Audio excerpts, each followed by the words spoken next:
Ravi de vous retrouver pour un nouveau numéro de Défense. On va parler d'un dossier particulier. On en parle assez peu finalement, mais de l'Égypte. Son rôle et surtout, l'Égypte est-il ou est-elle plus exactement le nouveau front à surveiller? Bonsoir Océane Nicole. Bonsoir. Qu'en est-il alors aujourd'hui des relations entre les deux pays?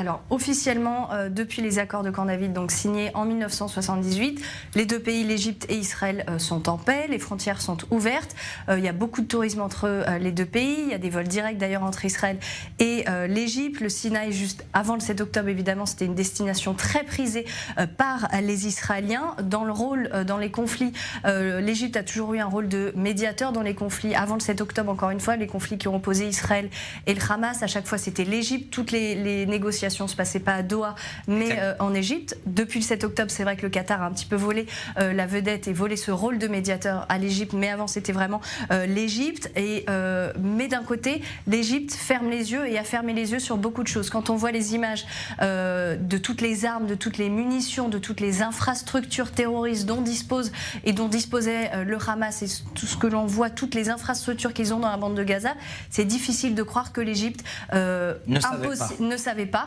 Puisque par où passent ces armes et ces infrastructures énormes, ça passe soit par le point de passage de Rafah, donc à la frontière entre Gaza et l'Égypte, ou ça passe aussi sous terre. Donc il y a une réelle contrebande. Est-ce que le gouvernement ferme les yeux ou les dissimule? En tout cas, c'est difficile de croire qu'ils ne sont pas au courant. Rafah, on se souvient que là aussi, ils ont eu un rôle. Ils étaient fermement opposés à une opération militaire dans le sud de la bande de Gaza. Mais à côté, on a vu ces images où l'Égypte, l'armée égyptienne, a positionné des dizaines de blindés et de tanks le long de sa frontière avec Israël. Un double jeu aussi dans sa politique interne, puisque le gouvernement d'Al-Sisi est complètement opposé aux frères musulmans qui considèrent comme terroristes. Mais à côté de ça, l'Égypte s'apprête à accueillir sur son sol des terroristes palestiniens fraîchement libérés. Donc le rôle de l'Égypte, officiellement les deux pays à l'heure à laquelle on parle sont en paix, mais officiellement le rôle jusqu'à quand? Et il y a un rôle qui est extrêmement contesté. On peut même dire que si le Hamas est devenu ce qu'il est aujourd'hui, c'est peut-être grâce à la complicité directe ou indirecte de l'Égypte. Merci Océane. Nicole, alors je vais poser la question justement à Moshe Ben David, colonel de réserve, docteur Moshe Ben David, historien militaire. Merci d'être avec nous, Moshe Ben David. Première question, je vais vous la poser, jusqu'à quand cette paix? C'est une excellente question, Mathias.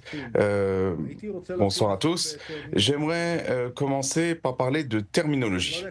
Je ne sais pas si vos téléspectateurs le savent, mais l'accord de paix entre l'Égypte et Israël est rédigé en anglais, et en anglais il est écrit le mot peace, mais en arabe il y a le mot salam. Or le mot salam en arabe signifie la paix entre États. Ce n'est pas la même chose que salah, qui signifie la paix entre sociétés.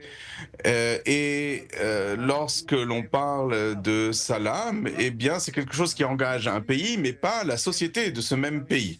Nous voyons que l'accord de paix qui a été signé avec l'Égypte est un accord diplomatique qui n'est pas forcément mis en œuvre complètement par l'Égypte, mais en ce qui concerne la société égyptienne, cette société égyptienne n'a pas reconnu déjà à l'époque en 79 cet accord de paix, et aujourd'hui non plus. Il n'y a pas de véritable paix entre cette société et Israël. C'est vrai ce que vous dites, puisqu'on dit entre deux clans rivaux une sulha, c'est-à-dire une entente entre deux clans et pas salam. Alors justement, ma question est la suivante, et vous corroborez, merci docteur. Lorsqu'on voit des dizaines de tanks à la frontière égyptienne, que font ces tanks sur place? Excellente question, Mathias. Dans l'accord de paix entre Israël et l'Égypte, qui a été signé suite aux accords de Camp David, les Égyptiens étaient autorisés à faire entrer des gardes-frontières dans la péninsule du Sinaï. Et en 2000, En 2018, suite à une demande du président Sisi, qui était déjà président égyptien, et dans le cadre de la lutte égyptienne contre Daesh dans la péninsule du Sinaï, et Israël a introduit un amendement de cet accord et a permis à l'Égypte de faire entrer un bataillon et 2 chars dans la péninsule du Sinaï. Mais il y a eu depuis de nombreuses violations de l'accord de paix. Par exemple, il y a eu construction de 2 aéroports militaires à Refidim et El Arish. Oui, mais ce sont des aéroports civils qui sont devenus militaires. Colonel, à l'instant, Océane disait qu'effectivement, on se souvient de 73. Or, ces chars-là, soit c'est de la guerre psychologique menée par l'armée égyptienne, mais ils ne sont pas là pour faire figuration.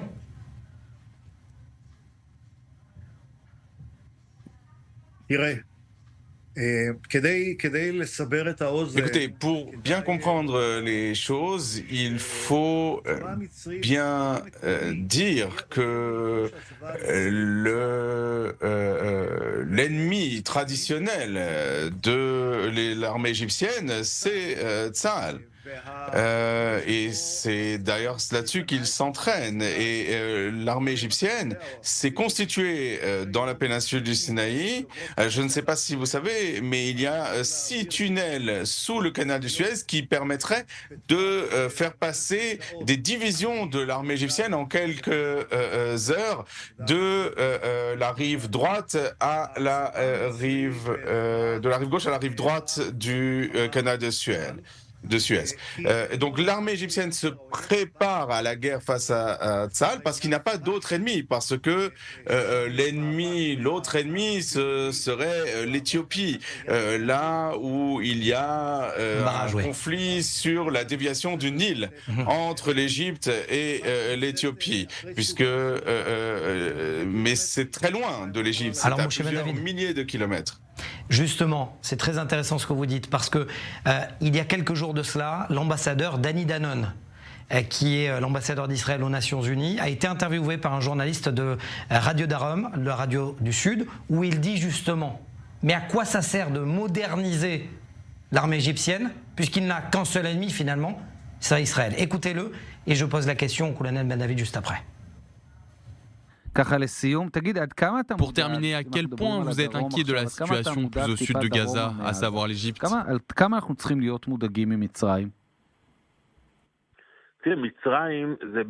Écoutez, l'Égypte, c'est vraiment une histoire intéressante. Une armée énorme, cela a été publié. Les Égyptiens ont le 2e plus grand nombre de tanks derrière la Russie. Des milliers de tanks. Ils investissent chaque année des centaines de millions de dollars dans la modernisation de leur matériel. Et si vous regardez les pays qui sont ses ennemis, en réalité, ils n'en ont pas directement dans la région. Ils se concentrent sur Israël. Tant que le président Al-Sisi est au pouvoir, les relations sont bonnes. Mais il faut regarder, se préparer à tous les scénarios. Et c'est pour ça que l'armée de Sisi est une armée significative, forte, qui investit beaucoup d'argent. Nous devrons certainement garder un œil sur ce sujet. Écoutez, après le 7 octobre, tout doit être pris au sérieux. Moshe Ben David, la question se pose. Que cherche l'armée égyptienne? Mathias, si vous vous souvenez, en 1948, l'armée égyptienne a envahi Israël suite à ce qui a commencé comme une guerre civile entre Israël et la population arabe. Et ils pensaient que cette entité sioniste était sur le point de s'effondrer et ils voulaient avoir leur part du gâteau, avoir une partie du territoire israélien. Peut-être que c'est là une de leurs intentions, peut-être qu'ils pensent qu'à un moment ou à un autre, l'État d'Israël va s'effondrer et qu'il faut se saisir d'une partie du territoire. Mais je n'exagérerai pas à ce sujet, c'est-à-dire qu'il faut bien garder à l'esprit que quand on parle de l'armée égyptienne, on dit qu'ils ont 260 navires, la 6e marine du monde, 4000 chars, et environ 450 avions. C'est une armée qui est quand même assez misérable. Son budget, c'est un peu plus de 5 milliards de dollars. Notre budget en Israël, c'est 4 fois et demi ce budget. Les avions égyptiens sont de 4e génération. Nous avons des avions de génération 4,5, 5. Donc, même chose pour les chars, c'est-à-dire qu'ils ont, effectivement 4000 chars, mais ils ont uniquement 500 chars modernes. Ils ont des canons de 105 mm. Ils vont investir des milliards de dollars pour installer des canons de 120 mm. L'armée égyptienne, c'est l'employeur, le principal employeur de la population égyptienne, et le système de défense égyptien est responsable de 40% du PIB égyptien. Mon cher Ben David. Et les anciens officiers sont à toutes sortes de positions. Donc il ne faut pas trop s'émouvoir du fait de la présence de cette armée dans le Sinaï. Ça sera ma dernière question, assez rapidement. D'un côté, Israël expulse des prisonniers, des terroristes palestiniens en Égypte, accueillis à bras ouverts. De l'autre, il semble qu'à Balfour, personne ne s'émeut de la hyper surpréparation militaire de l'Égypte. Il n'y a pas un problème ? Je pense qu'après le 7 octobre, auparavant, je disais qu'il ne fallait pas s'émouvoir j'ai dit qu'il ne fallait pas s'émouvoir de l'armée égyptienne, mais il faut évidemment s'inquiéter de ce qu'on voit. Il n'y a aucune raison que l'Égypte concentre tant de forces face à Israël, et donc il faut être sur le qui-vive, mais il ne faut pas entrer dans une forme d'hystérie, et il faut garder à l'esprit que l'armée égyptienne, c'est surtout le soutien du régime égyptien, et que ceux qui travaillent, qui sont employés par cette armée, l'idée aussi, c'est que cet emploi est nécessaire pour ne pas faire tomber l'Égypte. C'est-à-dire, il ne faut pas être orgueilleux d'un côté, mais ne pas tomber dans l'hystérie et vouloir placer 4 divisions face à cette armée égyptienne dans le Sinaï. Merci, c'est très clair. Merci, colonel Moshe Ben David, d'avoir été avec nous. Merci à vous. Alors justement, puisqu'on parle d'histoire, entre hystérie et conflit, le résumé de cette période, ce que l'on appelle dans le jargon journalistique la timeline, le temps, le fil du temps, le parcours du temps, depuis 1948 jusqu'à aujourd'hui, préparé par Océane Nicole.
Et on va plus loin justement, Dalia Zada, merci d'être avec nous, vous êtes auteure égyptienne en exil aujourd'hui, vous avez quitté l'Égypte le 8 octobre, je suis tellement heureux de vous revoir dans Défense.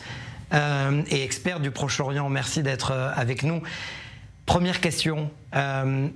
Lorsque on dit que, et en préparant cette émission, vous m'avez dit « j'espère que non ». Mais est-ce que l'Égypte est le futur front face à Israël ?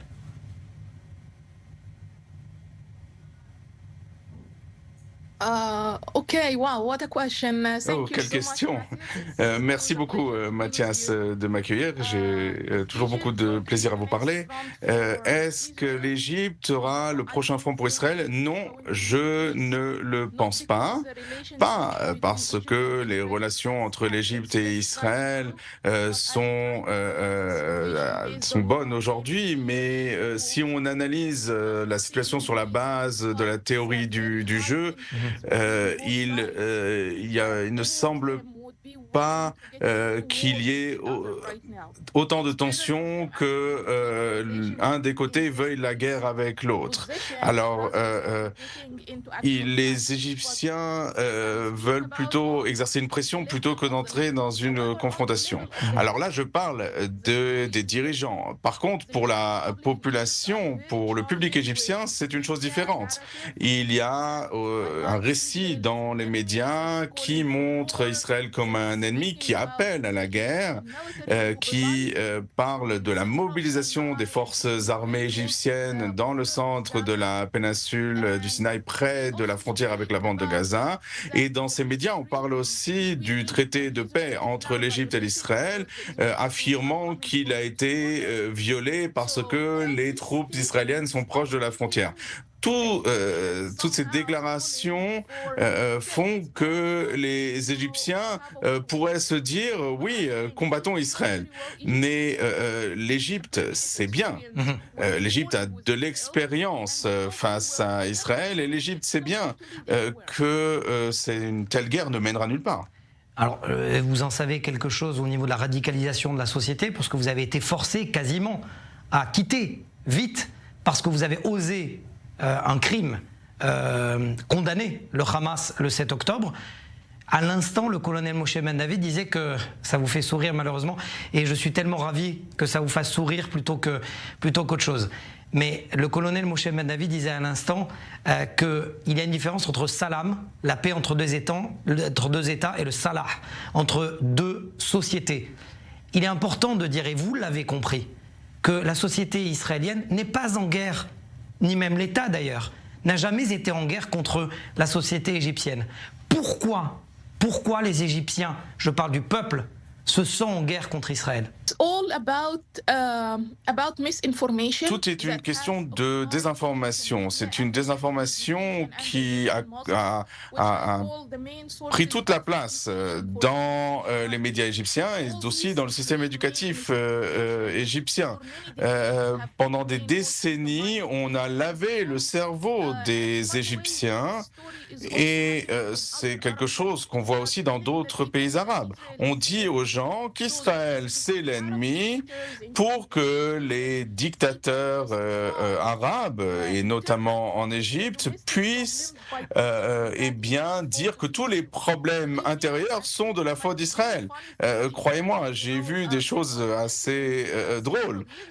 Par exemple, il y a eu quelques années un incident avec un requin qui s'est approché d'un des hôtels de Mer Rouge et a menacé les touristes. Eh bien, on a accusé d'Israël d'être responsable de cette attaque de requin. Ce serait Israël qui a envoyé un requin pour menacer les touristes et nuire à l'économie égyptienne. Donc, il est très facile, pour toutes ces raisons, de radicaliser la population avec des religieux islamistes ou des mouvements comme les frères musulmans ou des salafistes. C'est-à-dire qu'ils disent Israël n'est pas seulement un ennemi politique, mais aussi un ennemi religieux. Nous, en tant que musulmans, ils appellent à libérer Jérusalem des mains des Juifs, ce qui n'a pas de sens. Et cela explique ce qu'on voit aujourd'hui, c'est-à-dire qu'on voit de la haine, de l'antisémitisme, et malheureusement, les gens sont fiers d'être antisémites aujourd'hui à cause de tout ce contexte que je viens de vous expliquer. Dalia, restez avec nous. vous connaissez sans doute son histoire. C'est un homme qui est né musulman, qui s'est converti au christianisme et qui a été pourchassé à cause de cela justement. Il raconte son histoire et on en parle juste après avec Dalia. I'm not an Israeli, I'm not a Jewish, I'm not a Palestinian, and I'm not a Muslim. I am human being. فأول سنة اكتشفت الاضطهاد اللي بيحصل للمسيحيين في مصر وبدأت أبحث عن حقيقة المسيحية. وأنا عندي 18 سنة ومنت بالكتاب المقدس ومنت بالمسيحية ومنت بالرب يسوع. La famille de Madjen n'a pas vraiment apprécié ses décisions et ne l'a pas aidé. Sa conversion au catholicisme n'a pas non plus plu à l'appareil d'État égyptien qui l'accuse de rébellion et de prosélytisme et est jeté en prison comme prisonnier politique. حلقوا شعر راسي حطوا راسي في ميه سخنه وميه بارده كهرباء طفي بالسجاير ضرب يعلقوني على الحيط يعلقوني على صليب ويعملوا قطع على الظهر ويحطوا ملح وليمون على الجرح تعذيب يعني قعدت 3 شهور في المستشفى بموت وفي الاخر اخذت حكم اعدام. Elle, sa fille, décide de s'enfuir avant qu'il soit exécuté. Pensant qu'en fuyant dans les pays arabes voisins, il aura le même sort, il décide d'aller contre l'enseignement qu'il a toujours reçu et va chercher refuge chez l'ennemi de toujours, Israël. انت عندك المجتمع المصري الجرايد الاعلام السوشيال ميديا ده كله ضد اسرائيل وضد اليهود ويكرهون اليهود حتى الافلام بتاعتهم حتى المسلسلات بتاعتهم حتى الاغاني بتاعتهم فانا اعرف ايه عن اليهود اعرف ان هم اعداء دلوقتي عدوي يبقى ايه فانا ما اعرفش اي شيء عن اليهود واخدت جيتسكي من طابا من هيلتون طابا لبرنسس هوتيل في ايلات واستسلمت للسلطات الاسرائيليه ومن خلال المحكمه العليا الاسرائيليه عرفوا القصه بتاعتي وخلوني هان في اسرائيل طلعوني على كندا وقعدت في كندا. ما الذي دفعك لاخراج هذا الفيلم على 7 اكتوبر؟ الظلم. لما انا اشوف ظالم ولما انا اشوف مجرم بيقتل الابرياء والنساء ربنا استخدم اسرائيل لانقاذ حياتي وجاء الوقت اللي انا ارد المعروف بان انا اتكلم على الحقيقه. احنا كنا بنقول ايام الهولوكوست نيفر اجين مش هتحصل مره تانية وحصلت مره تانية لان احنا لو سكتنا على مذابح اليهود وسكتنا على تدمير اسرائيل الغرب هيبقى اللي وراه أمريكا هتبقى وراه، كندا هتبقى وراه، أوروبا هتبقى وراه. لازم نقف أمام هذا التطرف الإسلامي الفاسد. Son identité et son passé, pense-t-il, lui permettent justement de sortir un film sur le massacre du 7 octobre qui atteindra des publics différents. الهدف الأولاني اللي احنا لازم نقول قصة إسرائيل للعالم، لازم نقول لهم الحقيقة. وأنت عارف أنا لو يهودي أو واحد أبيض هو الناس ما يسمعوش مني، يقول لك يا عم أنت يهودي أنت بايظ. بس علشان انا مصري هم بيسمعوا لان انا يعني المصريين هم العدو التقليدي للاسرائيليين هو العدو التقليدي من ايام فرعون لغايه يوم كيبور. El Shafi habite aujourd'hui au Canada. De là-bas, il gère une organisation pour les droits de l'homme qui se bat plus particulièrement pour le droit des minorités et contre l'islamisme. انا اقول لهم عندك حق حريه الغزه انا عايز حريه الغزه أنا كمان أضم صوتي لصوتكم أنا عايز حرية غزة بس حرر غزة من حماس. Madjed appelle l'accord signé avec le Hamas d'accord avec le diable. مش هيبقى فيه سلام مش هتقدر تعمل سلام مع الشيطان.